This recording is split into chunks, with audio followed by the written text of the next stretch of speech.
Hello and welcome to Kitchen Table Talks. My name is Toni Austin Allen and I am here with Dr. Roy Austin, author of Definitions for Living, a book dedicated to helping you live more effectively and happily, both personally and in your relationships with others. A number of years ago, Dr. Austin compiled numerous articles which he had written to assist his clients into what is now his book, Definitions for Living, making sense of words and ideas that define our lives. Recently, he and I began sitting at our kitchen table and talking about his book, and we became excited about the possibility of sharing our conversations with others who might benefit from them. The podcast you are about to listen to are the product of the recordings we began making of our conversations. We have discussed the book chapter by chapter and have produced this series of podcasts to accompany the printed version of the book, which is now available as an ebook on various publishing websites. Although we believe you will benefit greatly from the podcasts themselves, you will get the most out of them by purchasing the book, reading each chapter prior to listening to the podcast, and having it available to follow along with our conversations. The ebook is available on Amazon Kindle, Barnes & Noble, Scribe, Booktopia, Apple Books, Layman's, and Adlibris. We hope you enjoy our talks at our kitchen table as much as we have, and that your life will be greatly enriched by having shared our conversations with us. All right, we're on chapter 22, How to Develop a Good Self-Concept. Now, we don't use that term very often, self-concept. We usually use some other terms that I think we'll be discussing a little bit later. But talk to me a little bit about how you came up with the self-concept idea and why you titled it this way. That's a good way to start a discussion on this particular chapter. And by the way, just as a preface statement, although this is not a particularly long chapter page-wise, but I do consider it one of, if not the most important chapter in the book, Definitions for Living, because I think everything that comes in the rest of the book is based on this particular chapter. So if I were to suggest that if anybody read one chapter in the book, it would be this one. Wow. I consider it that important. Now, back to your question, Toni. I deliberately chose the word self-concept, how to develop a good self-concept, because I wanted to emphasize the word concept. Now, as you indicated, this whole idea is described in various ways, such as self-image, how we feel about ourselves, the opinions we have about ourselves, self-esteem, self-confidence. A lot of terms begin with the word self, and then different words are used to finish this whole idea that we're going to be talking about. So sometimes it's rather confusing about what all these words really mean, because they're not all synonymous, and but they cover an umbrella idea of really what we believe about ourselves. That's really what this chapter is about. So, but I chose the word self-concept because I want the reader and the listener to know that this is about philosophy. It is about beliefs. It is not about scientific evidence. Mm-hmm. Now, this is a key point throughout the entire chapter and throughout much of the other chapters in the book, is that we have to understand that we feel basically how we think, our thoughts and our beliefs. In this case, it's a special kind of thinking called a belief system, a philosophy. And so I emphasize the self-concept, meaning that it is a concept. It is not related to scientific facts. And I emphasize this up front because a lot of people do believe that in fact, so to speak, that what they believe about themselves, their opinions about themselves, are really set in stone. They are facts that are based on some kind of evidence that they have learned from their culture on which to judge themselves, to evaluate themselves. And so their thinking is often concretized. It's set in stone, and they believe this is who I am. And you'll hear a lot of people say that. This is just who I am. You're going to have to take me the way I am. Yeah, and then, and in their mind, it's also, I have to take me the way I am. And so they say, I am this, that, or the other. And so the words I am sets things in concrete. And it is not a scientific reality of who we are. It's basically what we believe about ourselves, which makes it a very optimistic and positive approach to understanding self-concept, that it is philosophical. It is a set of beliefs about ourselves. It's not scientific fact, so it's malleable, it's changeable, it is, as shall we say, improvable. It's not set in stone, and it's important that our listener understand that so that they feel empowered to change their self-concept, that it's not something they have to, quote, live with because that's just who I am. In fact, you say, regardless of how we have been conditioned by our culture, we must ultimately decide, and there's a key word, we must ultimately decide for ourselves what to believe about ourselves. And that's crucial and kind of enlightening, empowering. We can make a choice about how we feel about ourselves. And that's the optimism of it all. And we'll build on that idea all the way through this discussion today. Now, in the next paragraph, you began it by saying most people understand the importance of a good self-concept, but many have never been given a clearly defined and workable system by which to develop a positive attitude toward themselves. Now, let me get this straight. You're talking about a system? Or systems? That's right. And we'll talk about, and I'll go ahead and open it up, the two systems that are possible for people to use. And most people have never thought that they use a system for determining what they believe about themselves, their self-opinions or their self-concept.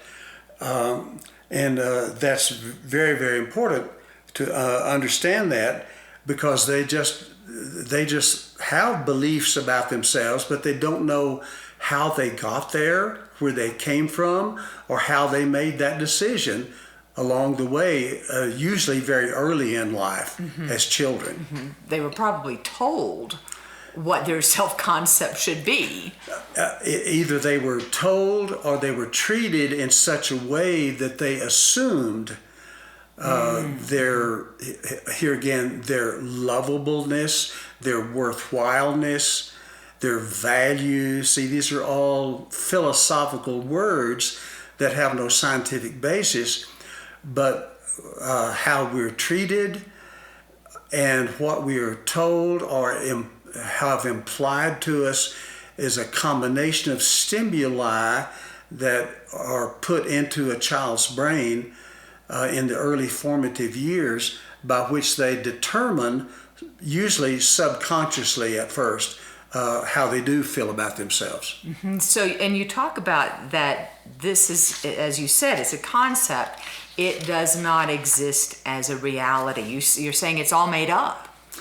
Yeah, and I love that phrase, and I need to explain that for a minute. When I say, well, This idea of self-concept or self-esteem, it's all made up.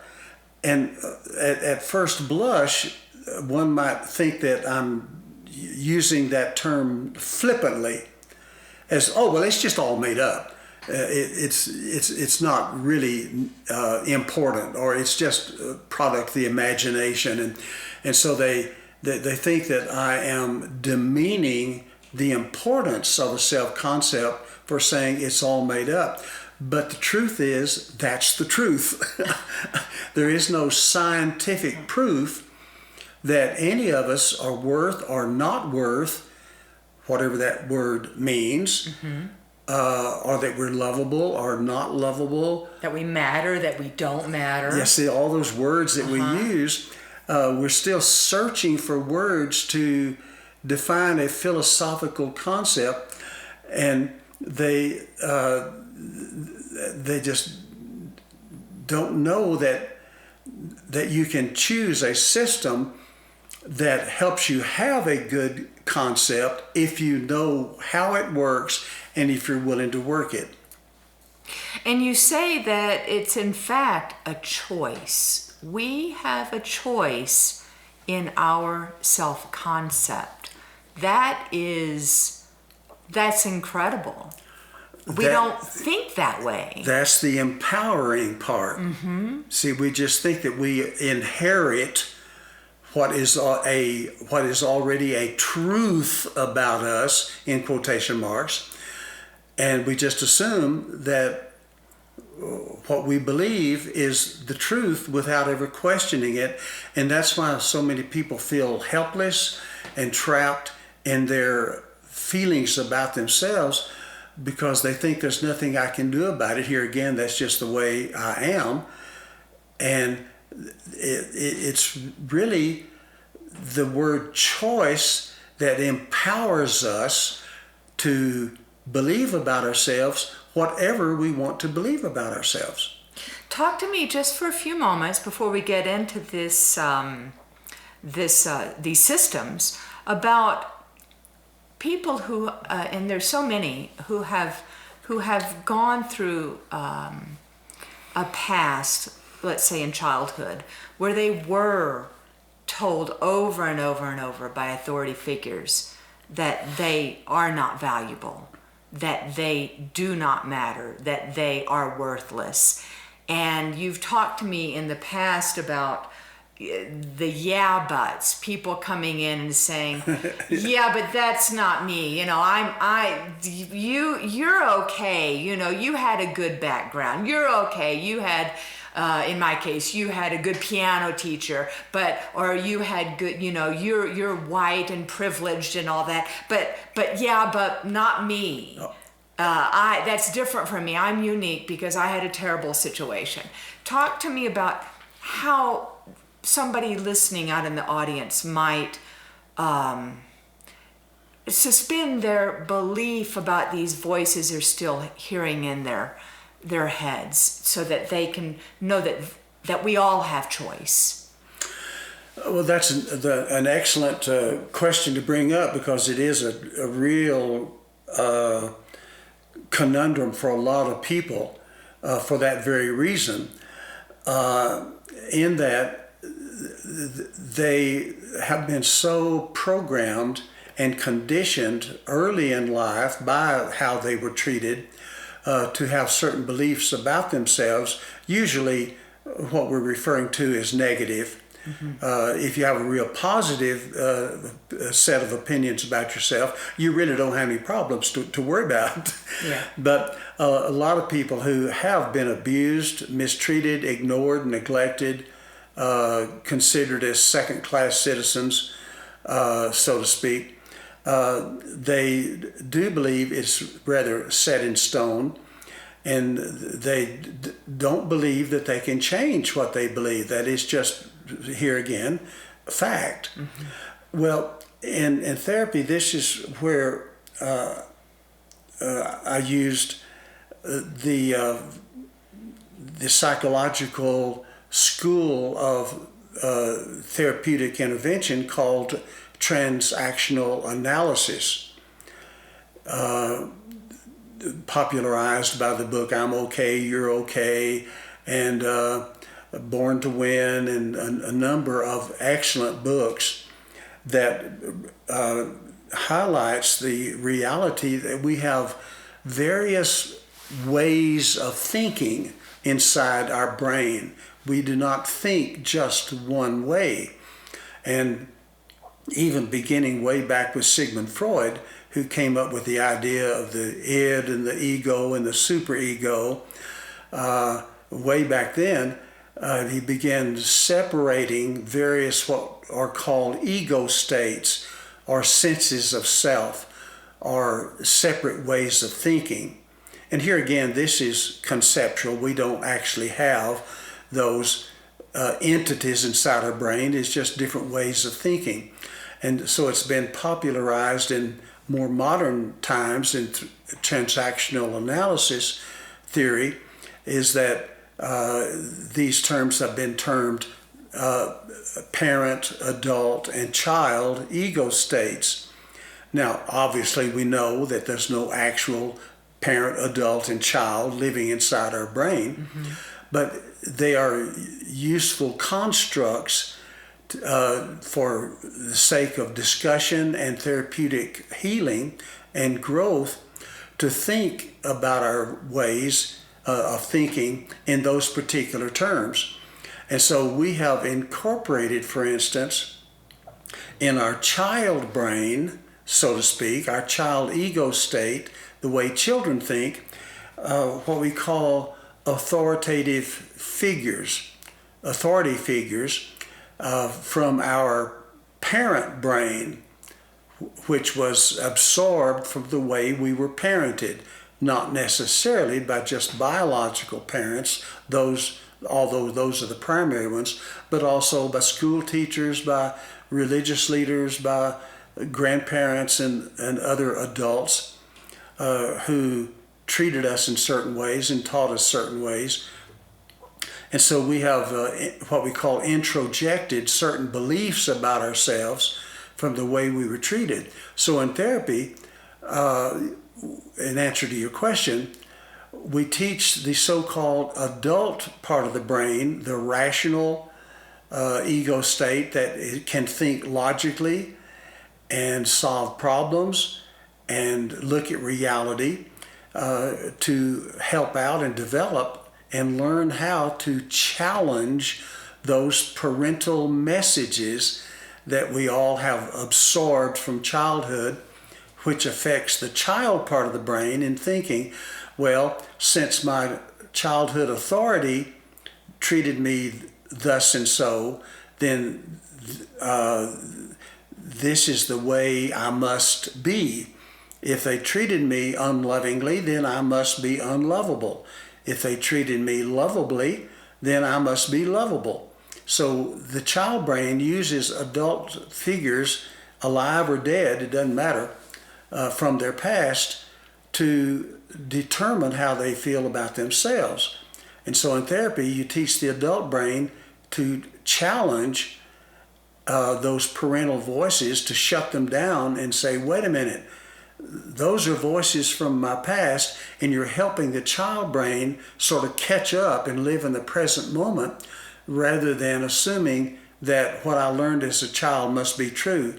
And so the adult brain part of the mind is taught to think logically and rationally. I am an adult now. I do not have to think that way. I do not have to believe that way. I can become my own authority. And that's the key shift from becoming a mentally healthy person, an unhealthy person, to a mentally healthy person, is that you switch authorities from using other humans as authorities, typically childhood authorities, into making yourself your own authority. And so it's really going to be that way for almost every person, because we all have those experiences with childhood authorities. It's just going to be on a spectrum. Sometimes those voices are louder than others, and sometimes the adult brain has been more developed than others. But everybody on the spectrum can do what we're about to talk about. Exactly. And then in therapy or in introspection of oneself, you can sometimes even go back to one event in life, like a third grade math teacher could say, you are so smart and brilliant, you're a wonderful child, you're so lovable. And that authority figure to a child can make all the difference in the world. Or a third grade math teacher can say, you are so stupid and dumb, I don't know why anybody would want to have anything to do with you. You'll never make anything of yourself, you're a failure. And that will stick with you. And that one person can change a child's life permanently if it's not challenged along the way by the adult part of the brain that says, that wasn't your problem, that was that teacher's problem. That teacher was just projecting onto you something that never should have happened. And so you get that third grade teacher down off that pedestal. So that's the therapeutic process of helping someone understand that I can choose now. I can decide how to feel about myself. I don't have to depend on past experiences. Well, thank you for answering that, because I'm sure that a lot of listeners will be wondering about this.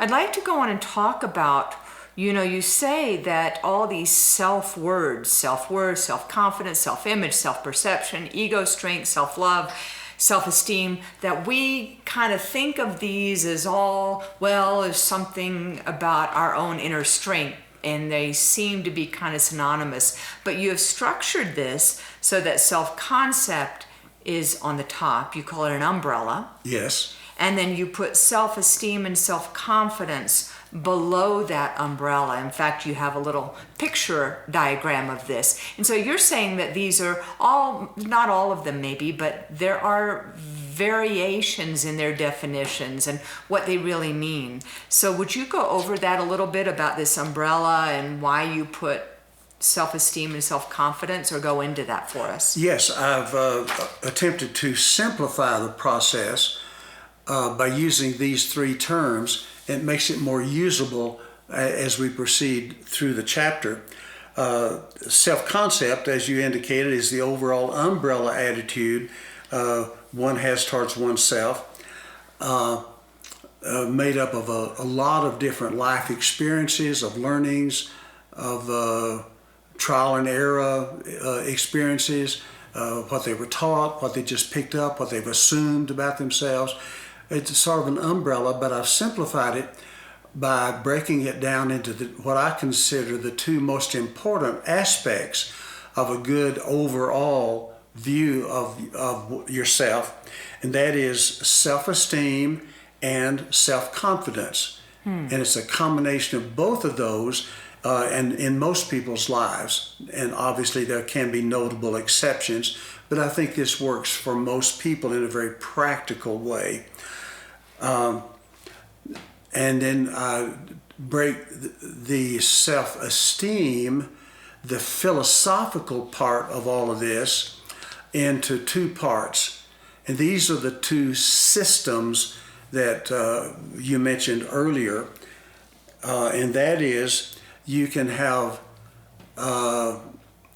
conditional self-esteem or unconditional self-esteem, which is very rare, by the way. I'll just go ahead and say up front. Most people believe in the system and practice the system of feeling about themselves and believing about themselves based on certain conditions that they have to satisfy or live up to. And I don't think that's usually early on a personal decision. I think that is a very cultural system. Our entire Western culture seems to be based on a conditional sense of self-esteem. Oh, yeah, I think that's just a world culture. Is it? Yes, I think it's over the entire world. As far as I know, there may be notable pockets of exception there.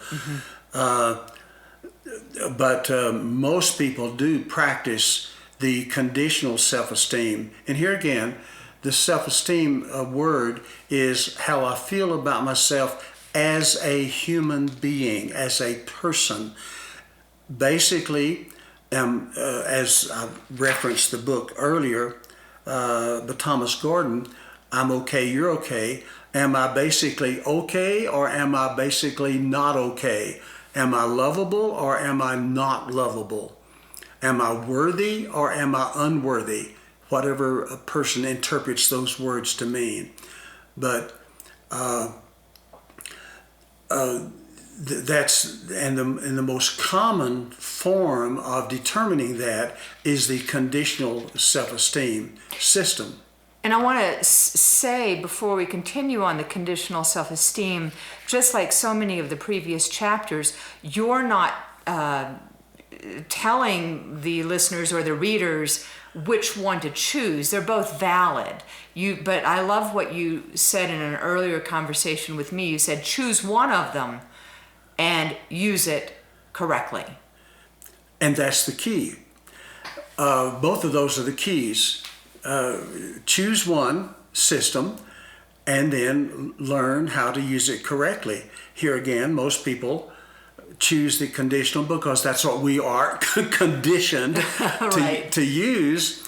And there's nothing particularly wrong about that. The unconditional system is not necessarily better or more valid than the conditional one because, as I said earlier, philosophically, it's all made up anyway. Mm-hmm. We cannot prove one way or the other whether we are worthy or valuable or lovable or not.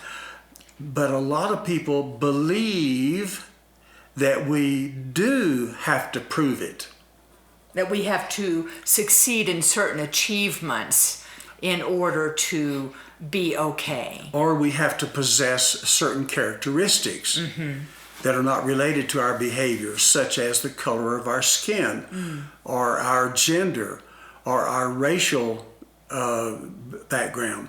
So those are characteristics that we can't do anything about, but we can use them as criteria to, quote, prove whether we are okay or not. And there's a lot of that goes on these days with that right now. Right. So you can use the conditional system, but most people don't know how to use it effectively, and that's why they have such poor self-esteem. And I will talk about the 4 steps or the 4 criteria that you have to follow to have a good conditional self-esteem if you choose that system. The other system, as we've talked about, is the unconditional love system. However, so few people believe in it that I've provided the conditional system as an option, and the most commonly used option. I just show you how to do it correctly so that it works for you. Some people do believe, it's a very small minority, I believe, in fact, who believe in unconditional love or unconditional self-esteem. And if they don't believe in it, it won't work. If you believe in unconditional love, then it will work. Mm-hmm. It's only what you believe is true. It's philosophical, it's not scientific. And we must remember it's all made up, so we have the power to use either system we want to if we do it correctly. And you say that in a conditional self-esteem, that this kind of system is sending the message that you can love yourself only if you possess certain characteristics or can accomplish certain goals. If you fail to do so or fail to maintain the requirements, you do not deserve to love yourself. You are a failure and unworthy of caring about yourself. That's a tough one, so you better do it right. Exactly, right. Otherwise, you're going to just feel terrible all the time. Yeah, and most people do because they don't know how to do it correctly and effectively. Mm-hmm. Effectively. Mm-hmm. I will mention in passing, Tony, that I have a term that I like to use that helps explain the foundational theory behind conditional self-esteem. I call it pseudoscience. Pseudo meaning false. But it is a pseudo-scientific system by which someone attempts to prove scientifically that they're lovable or worthy of taking care of themselves or caring about themselves. So it is a pseudoscience system. And a lot of people believe in it, so I don't argue with them about it because I can't prove they're wrong. I can't prove I'm right. So I just tell them, if you're going to use the so-called scientific method, which is anything but scientific, it's impossible to do it. But if they believe they have to, and I'm putting this in quotation marks, prove to themselves and other people that they're lovable, then there's a system that you can use to do that, just so you understand it's all made up. It's pseudoscience, it's not true science. Right, because it is all belief, and belief is nothing really real. It's philosophy. It's all made up. It's all made up. As long as you understand that, you have the power to do with it whatever you want to do. So let's go over some things that are necessary to really do this system well, because I think it is valid. But one thing I do want to mention, you say that you cannot straddle the systems. You don't want to go back and forth because you say that that's just not going to work. You're going to drive yourself crazy. You can do that, and it drives you crazy. One day you can believe in unconditional love, and then you're fine about yourself. And then another day you can flip back and say, remember the ego states? Yes. You can flip ego states, and another part of your brain can say, no. I got to prove I'm okay. And so you can flip back into conditional love system.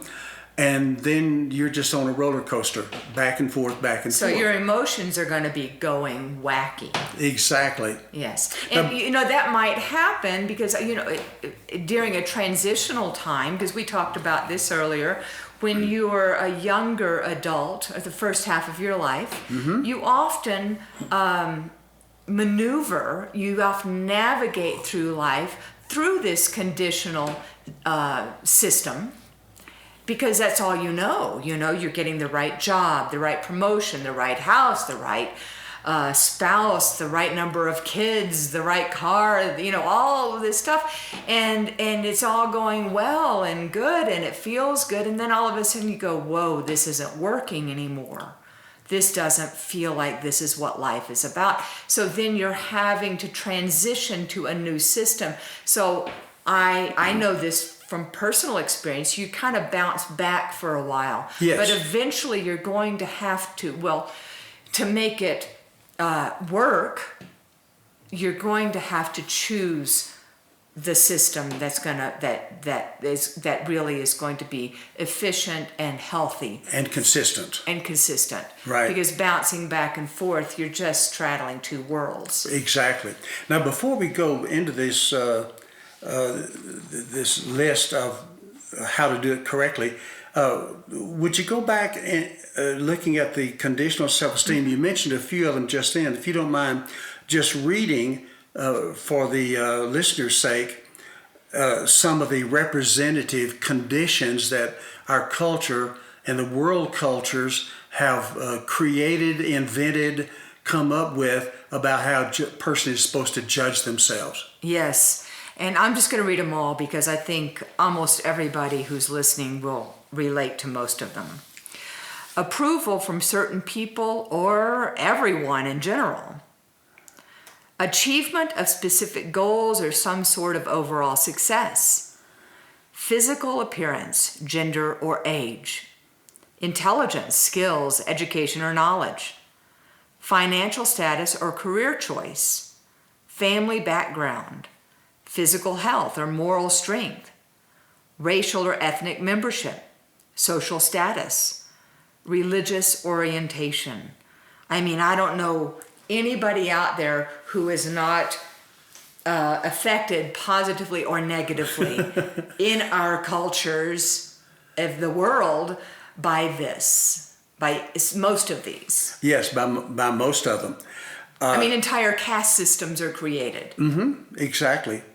And you'll notice that some of these so-called conditions or requirements are static, they're unchanging, such as family background. You know, you're only going to have one family background, and you're not going to be a member of another family. That's unchangeable. But others in here are very mercurial. They're very flexible, they're changeable, and this is referencing back what you were saying a few moments ago about as life moves on, circumstances can change. I mean, your self-esteem might just be blossoming and you're the CEO of a great company, and then Wall Street falls and your self-esteem could hit rock bottom. And the notable example of that is 1929. When the stock market crashed, we had people jumping out of windows from 20-story buildings because they lost all their money. Yes. And so their self-worth plummeted, and they plummeted to the earth, literally, as an example of that. Or marital status, we see it over and over. Somebody gets a divorce and one or both of them or a death, they can't even function. They go from everything's great to everything's terrible. That's right. So this is why we have the 4 criteria to use if you're going to use the conditional self-esteem system to make it work well for you. So feel free to go over those. I will, and then you just flesh it out for us. All right. Number 1, and I love in the book you have this in a big bold rectangle saying this is it, and you also say that it's in order. Yes. Of how to work with this. Yes. Number 1, limit the required conditions to as few as possible. And there's another way of looking at that. I could have said, limit the required conditions to not too many. It may not be as few as possible, but don't have too many of them. Otherwise, it becomes very cumbersome and virtually impossible to fulfill too many conditions, such as I've got to be young, I've got to be popular, I've got to make a lot of money, I've got to be healthy, I've got to be beautiful, I've got to have the right kind of job or the right education. The more you stack up these conditions, the harder it's going to be, to the point that it gets virtually impossible to continue feeling good about yourself. If you have so many of them that you have to live up to, then you just set yourself up to fail. I mean, look how many Hollywood stars are just, they fall apart. They do. Mm-hmm. Yeah. All right, number 2, make sure you can actually fulfill the conditions on a regular basis. Yeah, a lot of people will have certain conditions, such as how much money they make. Well, so, money making for most people is so much out of their control, really, if they're honest about it. Somebody could be fired in a minute, or like you say, the stock market could crash, or they could get demoted. Or they could be incapacitated and cannot work anymore. And so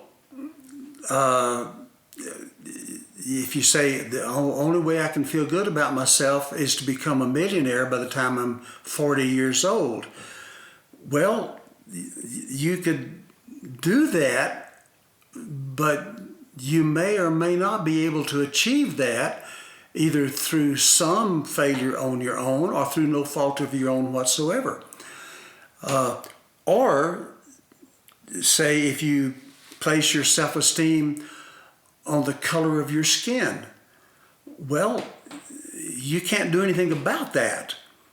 So you're stuck with it if you say, well, I can be lovable only if my skin is black, or I can be lovable only if my skin is pink.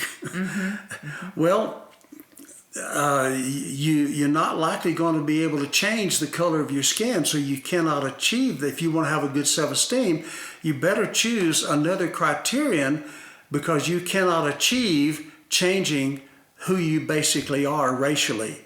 And so that's an example of that. Some things you just cannot achieve, and so you just set yourself up to fail. Right. Or like, I can only love myself if I get married. If I'm married, well, you don't have any choice about whether someone's willing to marry you or not. That has to be their choice. And so if you say, well, if I'm not married, then I'm not lovable, something's wrong with me, I must be damaged goods because no one will marry me. Well, you've put it outside your control. You cannot achieve making someone fall in love with you and marry you. That's not a smart thing to do, to use that by which to judge yourself. Number 3, remind yourself often what the conditions are and make them priorities in your daily schedule. Yeah, you just can't just say this is what I'm I have to have this, and then you write it down and then don't think about it again. Yeah, or you just halfway try to achieve it. Like I can feel good about myself as a human only if I have a college degree.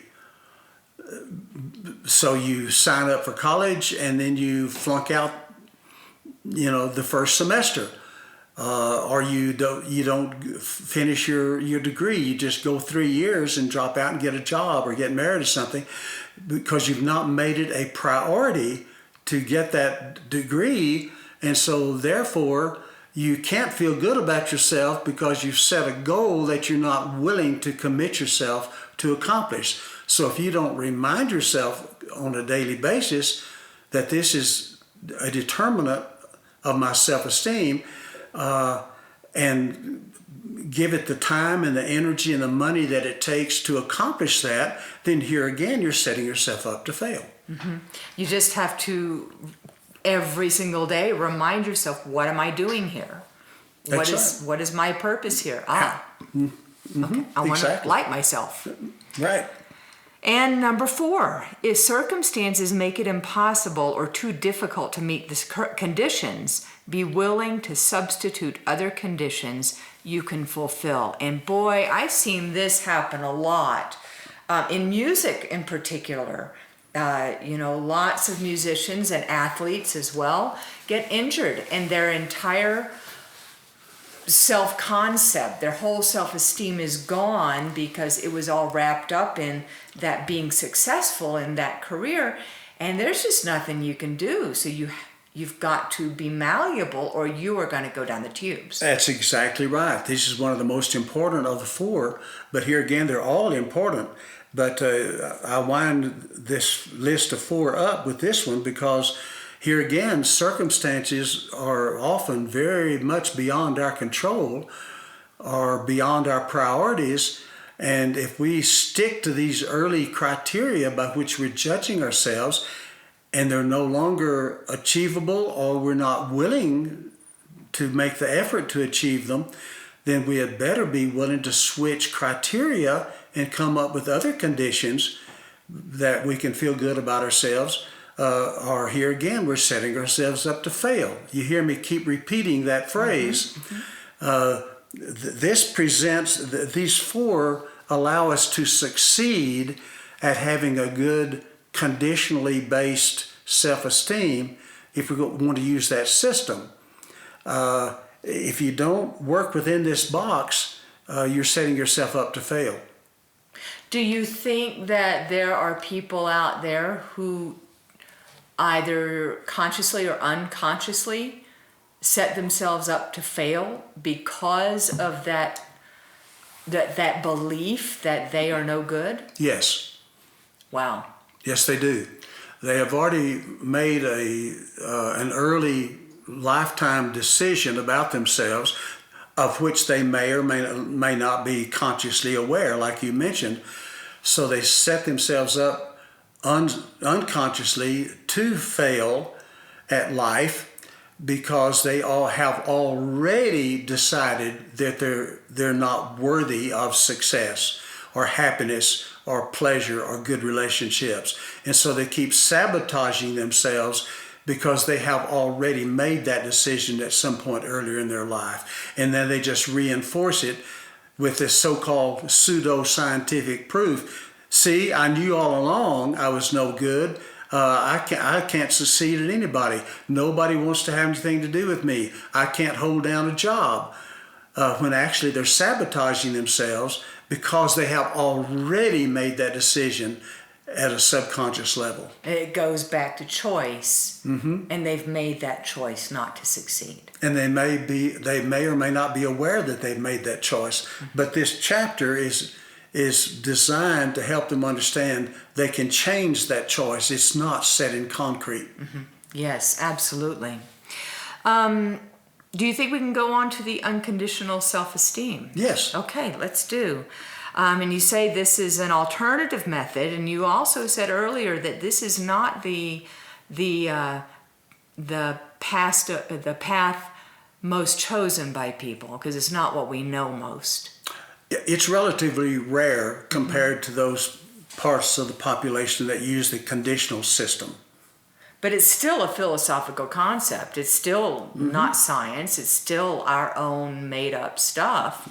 Yeah, it's just a belief on which you base your opinions of yourself, is that I choose to believe that I am lovable, no proof necessary, not required, not trying to prove it. I'm not interested in trying to convince myself that is true, because here again, we don't know if we're lovable or not. It's a philosophical question. But we decide to believe it not because we know it's true, but because we want the lifestyle and the benefits of a life that is based on a good self-esteem that doesn't have to be proven day in and day out. Yeah, and you talked about this in an earlier chapter. I don't know which one it is, but I loved it. It was about, it's based on the results that you want to see. And that is, to me, one of the most empowering thoughts. Wow, I want that, so how am I going to feel about myself? Yeah, that's back in the chapter on how to make right decisions. Right. There's a sense of rightness based on some authority tells me what is right and wrong. Or you can make a right decision based on it gets the outcomes that I'm after. And that's the same approach that I take in this particular chapter. So you say, I'm going to read some of these. You say, if I have the belief that I'm not lovable, some of the predictable outcomes of this are poor relationships, poor health, depression and anxiety, difficulty taking risks, stress from constant efforts to earn self-love. And again, somebody who feels this way, saying I'm not lovable, and they end up having all these characteristics, it may be very difficult for them to understand that they've made that, maybe they didn't consciously make that choice. Maybe they were just treated so badly that they didn't know they had a choice. Right. And that's important, I think, for our readers and listeners to understand. Most of us don't know we have a choice. No, and this chapter is, like in a lot of other chapters in the book, they're part of what some major philosophies in the world, like Buddhism, they call it an awakening to help us wake up to the awareness that regardless of whether we made choices subconsciously or were conditioned to believe this way, it doesn't matter what got us where we are now. As adults who have rational thought abilities, we can now choose to change our beliefs about ourselves if we want to. So it's part of an awakening to this choice that we now have. And we don't have to beat ourselves up that we didn't make that choice earlier in life, we do it now and enjoy the rest of your life. Our thoughts can change our lives. Yeah, most of our life is based on beliefs, not facts. Yeah.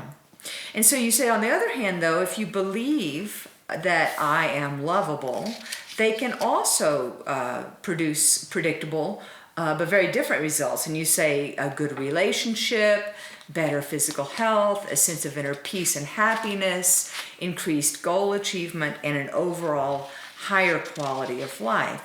And somebody on the other end of the spectrum might look at that person and go, oh, well, they just had a luckier life, or they just had a better background, or they're one of the chosen few, and really And a lot of that is actually true. A lot of that is true, but a lot of people will use those truths that other people have been luckier, they did have a better childhood, etc., as an excuse not to better themselves. Right. They take on a victim role, capital V, because we're all victims in reality of something in life. But when you take on the victim role, you're saying, I am a victim of my past. I am a victim of my circumstances and the way I was treated. So therefore, there's nothing I can do about it. And that they add that last little part, but. So, we're not all created equal, no matter what the Constitution says. But we don't have to use that as an excuse to not better ourselves by our choices we make now. But we can say, if I want that, then these are the choices I need to make to be that person. Yes. Here again, you choose, if you want to choose the unconditional love system and stop trying to prove it to yourself, which saves a lot of hard work, you can do that for the results that you get. You don't have to believe, to know that it's true that I'm lovable, because you can't prove that. So if you get caught up in that trying to prove it, then you're back in the conditional system, the pseudo-scientific system. So the unconditional system is not one that is true, it's just very workable. It's, to me, again, I want to emphasize that you are not touting one over the other, because they're both very valid. But the unconditional system, do you think that it can pull us out of a lot of that old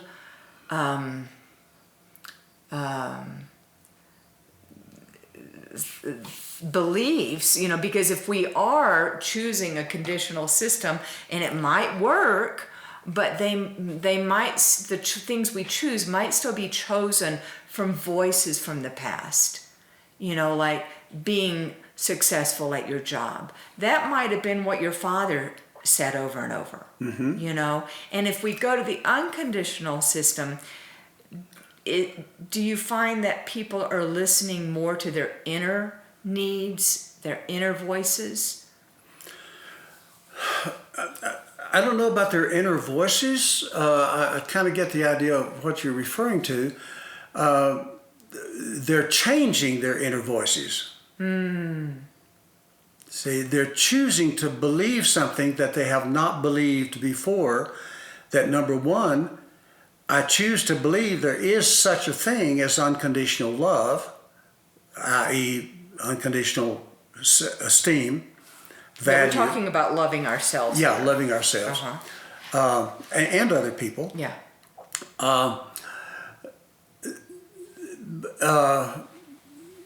So it's actually changing the voices inside their head. So you have to, first of all, believe there is such a thing as unconditional love, conceptually, philosophically, and then you have to make a second decision that it's okay to apply unconditional love to myself. It's okay for me to love me just because I exist, or however you want to word it, just because I am. And religious people often are benefited by choosing to believe in some supreme being whom they believe, because of the writings that they have read about these supreme beings, these gods or God figures or authority figures spiritually, or they just decide that this God figure in my life believes that I am lovable. And so since this God figure in my life believes I'm lovable, and since I believe and I'm going to believe what this God figure believes about me, then it's okay for me to believe I'm lovable as well. So they can believe themselves that they're lovable based on their faith in a God that they believe says they're lovable. It's sort of like the bumper sticker I used to see as a youngster that a lot of people had back in the old days. God said it, I believe it, and that settles it. And that's okay. That works. If you believe that some God loves you and that you believe whatever that God says, or that you believe what that God says, then that gives you permission to love yourself. It works. It doesn't matter how you get there. You can do it religiously, or you can just do it humanistically, making yourself your own authority and saying, I, on my own self-authority, decide I'm lovable, and that settles it. So either way works. It doesn't matter who gets the credit, just so you believe it. Right. I'd like to conclude this little section that I think is very important, that if you choose this second system, it allows you to take risks necessary for setting and achieving your goals, and only unconditional self-esteem will free you to reach beyond your current grasp with excitement and courage. Would you say that you're less limited here? Yes, because when your self-esteem is premised on your success at something, or you're not failing at something, then there's more at stake. Because how we feel about ourselves determines how we treat ourselves. We only take care of what we care about, right? Right, yes. So if you don't have permission to care about yourself, good self-esteem, then you're not going to take good care of yourself. And so that's real risky. That's going to affect your relationships, your health, and your moods, your depressions, all that.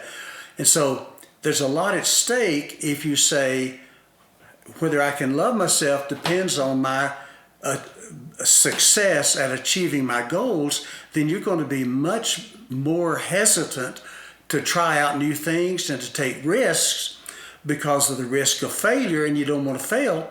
So a lot of people won't try at something just because they don't want to fail, because there's too much at stake. I see.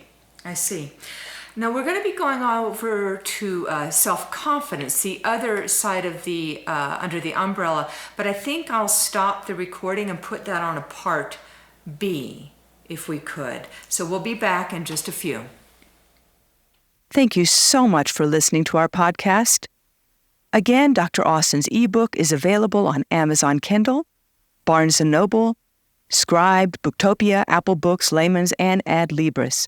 We look forward to having you join us for our next podcast.